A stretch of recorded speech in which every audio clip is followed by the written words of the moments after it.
আসসালামু আলাইকুম দর্শক বাংলাদেশের অন্তর্বর্তীকালীন সরকারের প্রধান ডক্টর মোহাম্মদ ইউনূস এবং বিএনপির ভারপ্রাপ্ত চেয়ারম্যান তারেক রহমানের মধ্যে লন্ডনে যে বৈঠকটা হয়েছে এই বৈঠক থেকে মোটামুটি এখনো পর্যন্ত ধারণা করা যায় যে বাংলাদেশে সাধারণ নির্বাচনটি অনুষ্ঠিত হবে 2026 সালের ফেব্রুয়ারি মাসের প্রথম দিকে।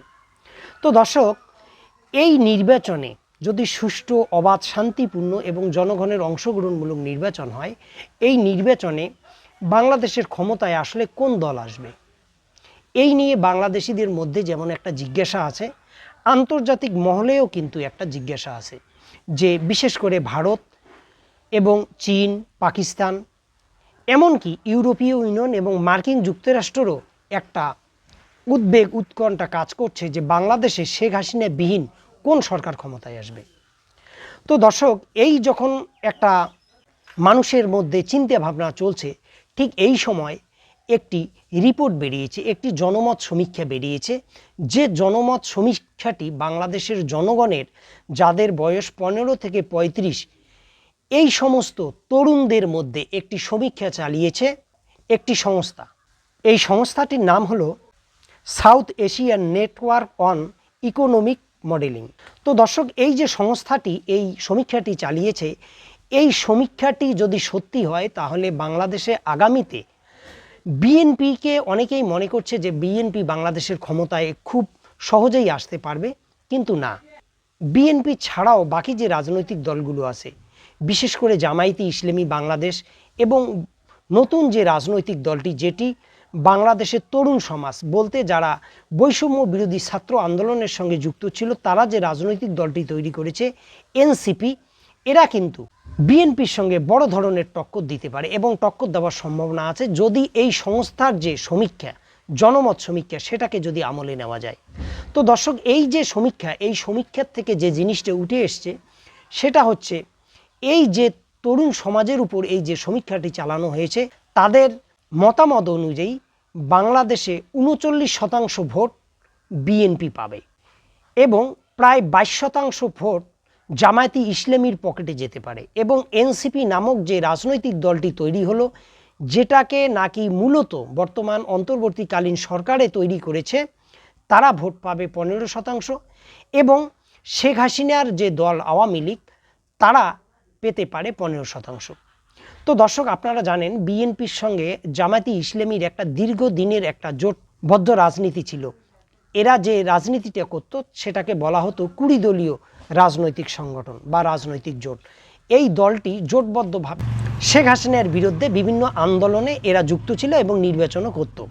কিন্তু ইদানিংকালে যখন শেখ হাসিনার ক্ষমতার শেষের দিকে, এই সময়টা পর্যন্ত বিএনপির অবস্থানটা এমন ছিল যে এরা জামাতির সঙ্গে আছে কি নাই এটা সঠিকভাবে বলা যাচ্ছিল না। মানে বিএনপির অবস্থাটা হচ্ছে ধরি মাছ নাচুই পানি।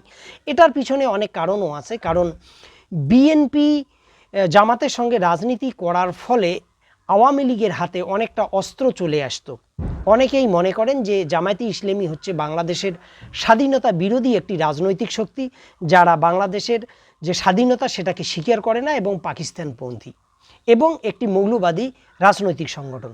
তো এটার সঙ্গে যখন বিএনপি রাজনৈতিক জোট তৈরি করত, তখন আওয়ামী লীগ এই বিষয়টা ফলো করে ভারতসহ পৃথিবীর বিভিন্ন দেশে প্রচার করত যে আসলে বিএনপি হচ্ছে একটি জঙ্গি সংগঠন অথবা জঙ্গি দলকে আশ্রয়দাতা একটি রাজনৈতিক দল। সুতরাং এই দলটি যদি বাংলাদেশের ক্ষমতায় আসে তাহলে পার্শ্ববর্তী দেশসহ এটা বিভিন্ন দেশের জন্য এটা খারাপ হবে। তো এই সুযোগটা আওয়ামী লীগ নেওয়ার চেষ্টা করত, আর এটার কারণেই বিএনপি সবসময় কিন্তু জামাতকে এড়িয়ে যাওয়ার চেষ্টা করত। এবার এই যে সামনে যে নির্বাচনটা হবে, এই নির্বাচনে জামায়াতে ইসলামী এবং বিএনপি যে রাজনৈতিক জোট তৈরি করে যে এই নির্বাচনে অংশগ্রহণ করবে, তারও কিন্তু কোনো নিশ্চয়তা এখনও পর্যন্ত নেই। এবং আপনারা হয়তো জানবেন যে জামায়াতে ইসলামী ইতিমধ্যেই বাংলাদেশে তাদের কারা কারা প্রার্থী হবে তাদের নাম কিন্তু কেন্দ্র অনুযায়ী তারা ঘোষণা করা শুরু করে দিয়েছে। সুতরাং আগামীতে যে নির্বাচন হবে, এই নির্বাচনে যদি বিএনপির সঙ্গে জামায়াতে ইসলামীর জোট না হয় এবং এই যে সমীক্ষাটা বেরিয়েছে, এই সমীক্ষার সঙ্গে বাংলাদেশের অনেক রাজনৈতিক বিশ্লেষক অনেকটা কিন্তু সহমত পোষণ করছে যে এই সমীক্ষাটা মোটামুটি ঠিক হতে পারে, যে 2-1% এদিক ওদিক হতে পারে, কিন্তু সামগ্রিকভাবে এই সমীক্ষাটাকে কিন্তু সকলেই মেনে নিচ্ছে, উড়িয়ে দিচ্ছে না।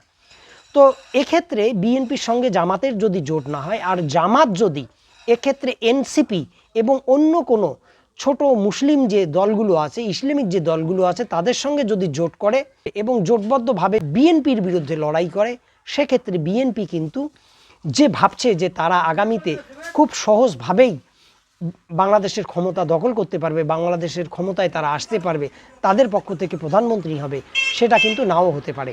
কারণ ইতিমধ্যেই আপনার জেনে গেছেন বিএনপির যে জনপ্রিয়তা ছিল সেটা কিন্তু অনেকটা কিন্তু কমে যাচ্ছে। ফলে আগামী নির্বাচনটা যদি বিএনপি জামাতের সঙ্গে জোট না করে, সেক্ষেত্রে এই নির্বাচনটা যে অত্যন্ত কঠিন হচ্ছে, এটা কিন্তু বলাই বাহুল্য। তো দর্শক, এই বিষয়ে আপনাদের কি মতামত অবশ্যই কমেন্টে লিখবেন। ভালো থাকুন, সুস্থ থাকুন, আল্লাহ হাফেজ।